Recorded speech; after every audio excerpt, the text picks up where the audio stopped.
Estamos de volta e vamos falar de um assunto muito importante para quem está pensando em adquirir uma propriedade rural. Estamos aqui com um advogado especialista em direito agrário, o Dr. Rafael Venâncio, e ele vai nos dar algumas dicas sobre compra de imóveis rurais, para não termos complicações na hora de legalizar a área adquirida.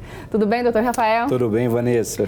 Dr. Rafael, o imóvel rural é o sonho de muita gente, né? Uma propriedade rural é o sonho que muita gente tem, né? Mas na hora de fazer a compra desse imóvel, a gente tem que estar atento a alguns detalhes, né? Documentação, é muito importante. Quais são as dicas que você deixa para quem quer fazer um investimento em uma propriedade rural? Com certeza, é o sonho de muita gente. Primeiro, a gente tem que pensar na certidão do imóvel, né? Então, o que é interessante, aquele pretendente adquirir imóvel, ele tem que solicitar a certidão do imóvel. A gente preza para pedir isso de, no máximo, até 30 dias, que ali vai conter todo o histórico, matrícula, o tamanho da área, quem de fato é o proprietário.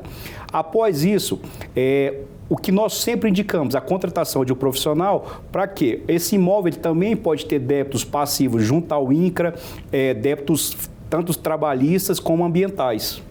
E em relação à documentação, isso é importante a gente estar sempre atento, né? Mas em relação à documentação, qual que é a documentação necessária que a gente tem que saber que tem que ter?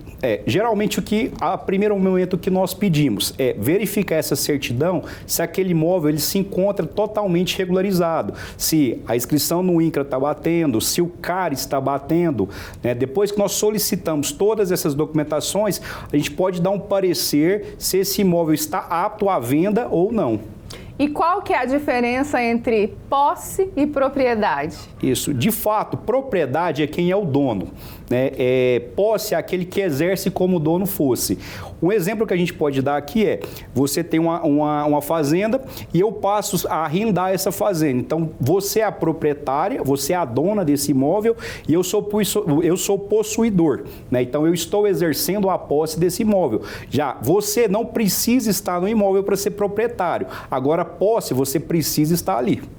Olha só, tem uma pergunta aqui de um telespectador, a gente vai colocar aqui na tela. Olha só. Comprei uma pequena propriedade, mas tenho débitos anteriores. Consigo emitir o CCIR? E quem enviou para a gente foi o Luiz Avelino, de Mossoró, Rio Grande do Norte. Muito obrigada, Luiz. Olha, e aí, doutor? Tudo bem, Luiz? Consegue sim. Só que na hora que você for tentar emitir, os débitos junto com multas e os encargos vão virem juntos. Então, dá para emitir, mas você vai ter que pagar esse passivo. Tem mais alguma ou não? Tem? Olha só. Gastei todas as minhas economias comprando um pedaço de terra. O que acontece se o georreferenciamento não for feito? Estou sem dinheiro para pagar os custos. Posso deixar para depois? Tem algum prazo? Quem enviou para a gente foi o Paulino Pereira, de São Leopoldo, Rio Grande do Norte também. Olha só, gente. E aí, doutor? Paulinho, com certeza essa compra que você está falando deve ter sido realizada somente por contrato. Essa transferência provavelmente não foi feita. O GEL é obrigatório, sim, tem que ser feito. Hoje já está mais barato do que anos atrás, e o prazo ele vai depender muito do tamanho da sua propriedade. A exemplo, propriedades menores de 25 hectares, o prazo é 10 de novembro de 2025. Agora é outra pergunta, olha só. Um produtor que divide a sua propriedade em lotes de 10 mil ou 5 mil metros, aí ele vende. As pessoas que vão comprar esses lotes, o que elas têm que saber sobre essa propriedade, sobre o imóvel que está adquirindo? Tem que ter alguma reserva na propriedade? Eles podem ser beneficiados com alguma liberação de crédito? O que eles têm que saber? Primeiro, a gente tem que ver se essa propriedade ela já foi dividida de forma legal. Se esses 10 lotes, já cada um possui o seu número de matrícula.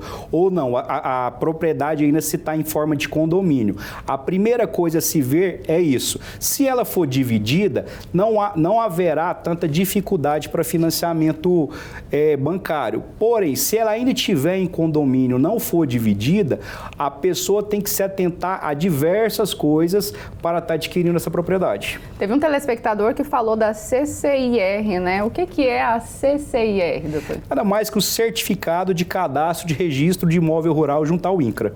E quem deve se cadastrar no INCRA? Na verdade, é obrigatório. Toda propriedade rural, ela tem que ter o seu cadastro no INCRA. E qual que é a diferença entre o cadastro no INCRA e o cadastro no cartório? O cadastro no INCRA, ele é meramente declaratório. A pessoa preenche, aquele interessado, preenche os dados da propriedade junto ao órgão. A questão do cartório já é mais o direito real. Existem provas técnicas, onde que vão vir a área, os proprietários, número de matrícula. Então, existe uma divergência nessas duas questões.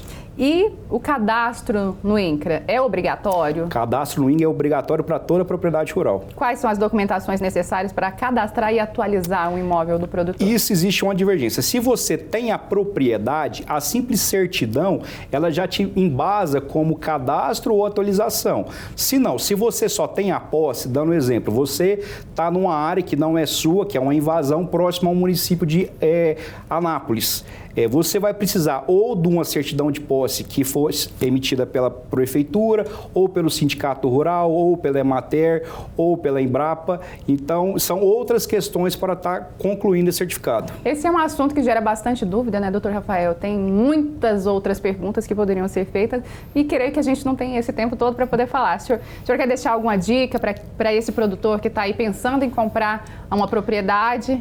Isso. A dica que a gente deixa é sempre procure um profissional, seja ele um corretor de imóveis, seja ele um advogado, alguém que possa estar te passando essa tranquilidade.